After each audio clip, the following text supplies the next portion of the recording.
The near disaster at Oroville Dam last February brought damage claims flooding into the state by the hundreds, shops and restaurants that lost business, farms that got overwhelmed by surges in water, cities and counties buried in evacuation expenses. Most claims argue that the state is responsible for the emergency because it ignored warning signs about the condition of the dam's spillway. So far the state hasn't paid a single claim.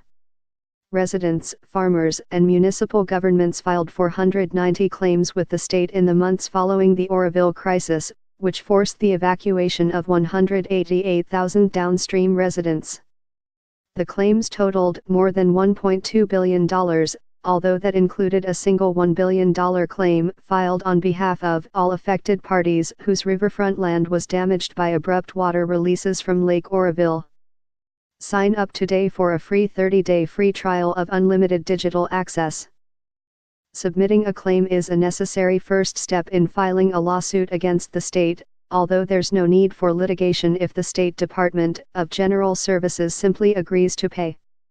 To this point, however, DGS hasn't accepted any claims. The agency has rejected 347 of the claims outright, most because they were deemed more complex than the standard administrative claims. The department normally receives, said DGS Deputy Director Monica Hassan. Some were denied because the claimants missed the August 11 deadline, they failed to pay the filing fee, or they didn't supply enough information for the claim to be evaluated. Another 143 claims are still pending. Claimants said they expected the DGS rejections and are prepared to take their cases to court. Not at all surprised, said Neal McCarthy, lawyer for a pair of Oroville walnut farms seeking $15 million in damages. That's typical, state officials insisted they aren't rejecting claims out of hand. DGS decides every government claim on an individual basis, Hassan said in an email. McCarthy's clients, Gem Farms and Shandon Ranch, claimed their walnut orchards were damaged by torrents of water released from the reservoir when state officials scrambled to prevent the emergency from causing massive flooding. The water rushed along the Feather River, wreaking havoc and destruction, Gem and Shandon said in their written claim to DGS. McCarthy said Gem and Shandon expect to file suit in mid-January against the state. Similarly, James Nolan, a woodland lawyer who filed the $1 billion claim for a collection of riverfront landowners, said he plans to file class action suits in January.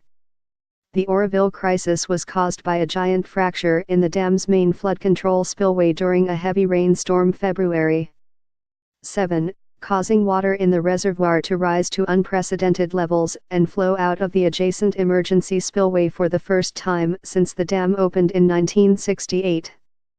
Amid fears that a portion of the emergency spillway was going to fail, unleashing an uncontrolled release of water, officials ordered the evacuation.